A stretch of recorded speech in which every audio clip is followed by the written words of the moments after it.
Good morning po mga kapatid. Ako po si Jason Asinas ng The San Quarry Church Community Church International, at ngayong umagang to, ang ating pong tilaok verse po sa 2 Corinthians 4:6.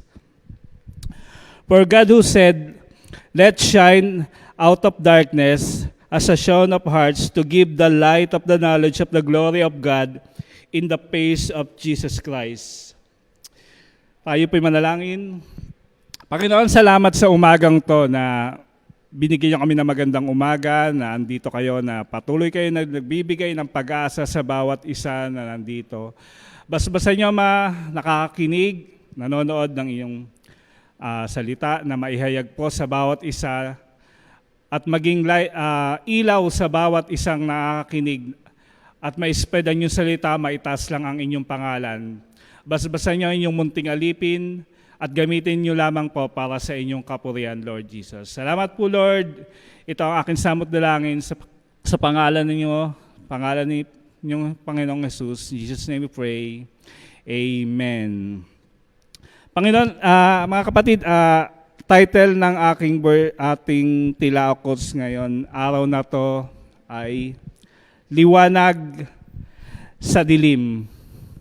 Alam niyo kapatid, napakahirap lumakad sa dilim . Kung subukan natin patayin yung ilaw, mga kapatid, papatay natin yung ilaw. Tingnan natin kung ano yung magiging... Sige kapatid, subukan mo patayin lahat ng ilaw. Alam mo kapatid, wala kayong makita, di ba? Ang hirap kumilos.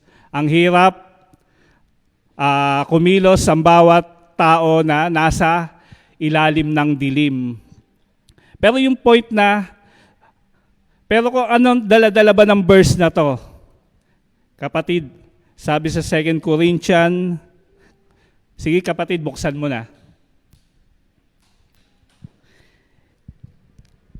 Ito yung magiging liwanag natin, kapatid. Sabi ng Diyos, alam niyo yung bata, utusan niyo sa dilim, napakahirap, di ba? Utusan niyo yan, bumili. Hirap na hirap sila kasi alam nila may takot . May takot yung paglakad nila, yung pagkilos nila na baka may nakaambang na panganib. Ganun tayo mga kapatid . Iba yung takot natin ng nasa dilim na lugar o nasa lugar ka ng mga lugar na parang hindi mo alam kung saan ka pupunta, saan ka ba, ano bang gagawin mo kasi wala kang nakikita . Kaya sabi ni Lord dito sa 2 Corinthians 4:6, "For God who said, 'Let light shine of darkness,' has shone in our hearts to give the light of the knowledge of the glory God in the face of Jesus Christ." Sabi dito, maging ilaw tayo sa sanlibutan to, sa lugar na dadalhin sa atin ng Panginoong Diyos. Saan yan, kapatid? Kung nakakilala ka, naniniwala ka sa Diyos, tinataas mo, tinatanggap mo yung kaligtasan na galing sa ating Panginoon Diyos, unang-una yan sa pamilya mo. Maaring yung iba dyan, wala ng pag-asa, mga kapatid mo, tingin nila sa buhay nila. Medyo, parang wala ng pag-asa yata yung buhay natin. Parang hindi na tayo umuunlad. So ikaw yung nagiging as nakakilala sa Panginoon Diyos, ikaw yung magiging ilaw. Sabi ng Panginoon Diyos, ikaw yung magiging ilaw dyan. Sampa sa trabaho mo, mga iba dyan, mapasok na lang . Na lang dahil may responsibilidad. Pasok, trabaho, pasok. Araw-araw na lang yung routine ng buhay nila. Ganon din sa mga lugar ng tinitiran mo, mga kapitbahay mo, kapatid, malamang, andyan din yung kikita mo sila, parang inuman, kasiyahan, sugalan. Reality yan, kapatid, may mga nakikita ka sa ganyan . Kasi tingin nila yun na lang yung yung ba talaga yung libangan nila sa buhay, o yun talaga yung tingin nila makakapagpa-asenso sa kanila o makakapagpabago sa kanila. Kaya ang Panginoon Diyos sabi, paano ka ba magiging ilaw kung ikaw talaga yung tinawag ka ng Diyos? Diba? Ipakita mo na nasa lugar sila, di ba? Nasa lugar sila ng kadiliman, ipakita mo na ikaw yung liwanag. Hindi mo naman kailangan magdala ng Biblia, kapatid. Araw-araw, lumabas ka dyan, dala-dala mo. Sabihin mo, ako yung liwanag dito, ako yung magbibigay ng pag-asa, ako yung mensahero ng Diyos sa inyo. May mga may kailangan ka lang gawin, kapatid. May 3 lang akong sasabihin, kapatid, para maging ilaw ka ng sanlibutan to. Unang-una dyan, number 1, always spread positive vibes lang. Nandun lang, positive thinker ka lang, nakala mo, itong araw na to, itong bagong buhay na to, pasasalamat sa Diyos, salamat sa Diyos, na binigyan na naman ako ng buhay, makita ng mga kapitbahay mo, ng pamilya mo, na nagpapasalamat ka, nagbibigay ka ng kapurihan sa Diyos, malaking bagay na nakikita nila yan. Pangalawa, nandun ka lagi sa kanila, always be with someone lang, kapatid. Samahan mo sila, lagi mo silang damayan, puntahan mo sila, mga kapatid. Magiging friendly lang, di ba? At pangatlo, kapatid, syempre, hindi naman pwede mawala yung point mo kay Jesus Christ, di ba? Bakit ka ba nabubuhay? Ano ba yung reason? Si Jesus Christ na yung dahilan, kapatid, di ba? Ipapakita mo sa kanila na kung bakit ang reason na to, kung bakit tayo nandito, kung bakit nabubuhay ang tao, kung bakit ginagawa mo to, kung bakit ka nagtatrabaho, kung bakit ka gumagawa ng mga ganito, kung bakit minamahal mo sila, kung bakit kinakausap mo sila, isa lang ang dahilan nyo, kapatid.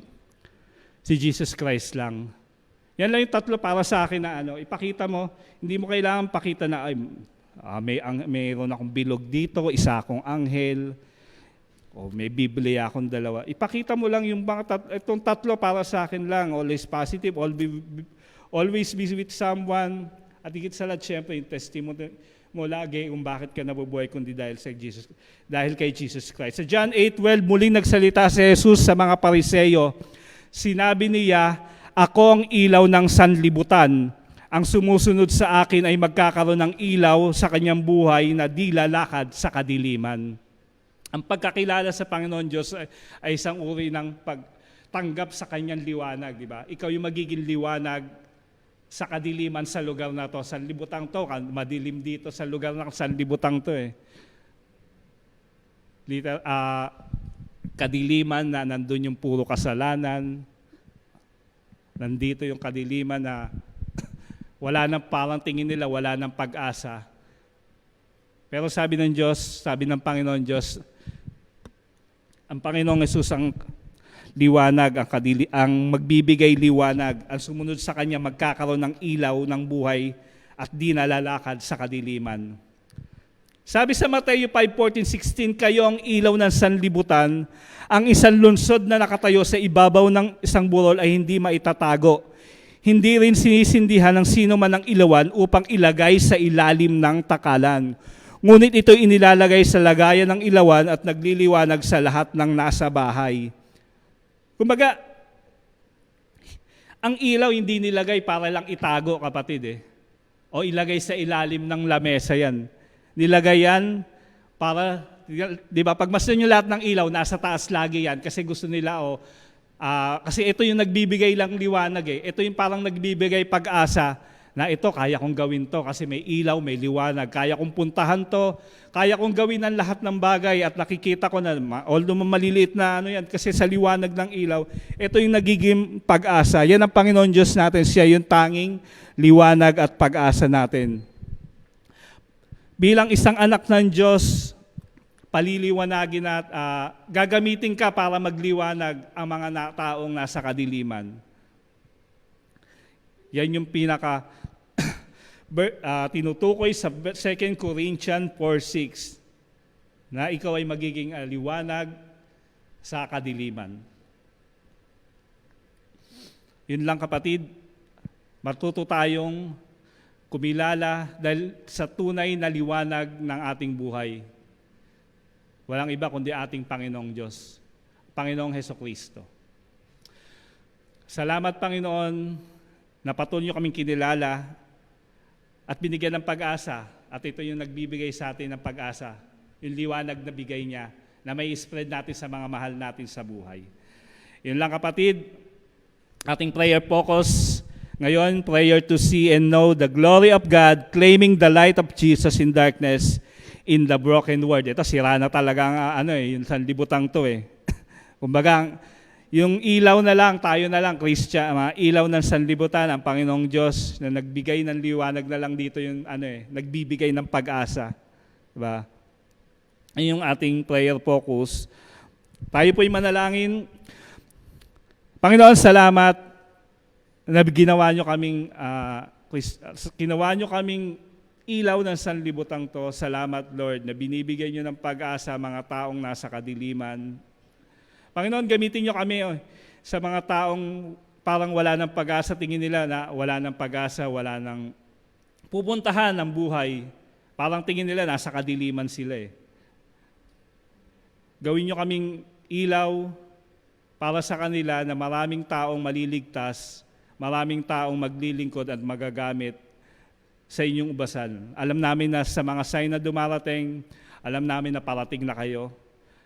At gawin nyo kaming ilaw ng mga taong nasa lugar na tingin nila wala ng pag-asa kundi lumubog na lang sa kasalanan. Kayo lang po ang tanging liwanag at gamitin nyo lang kami para sa inyong kapurihan.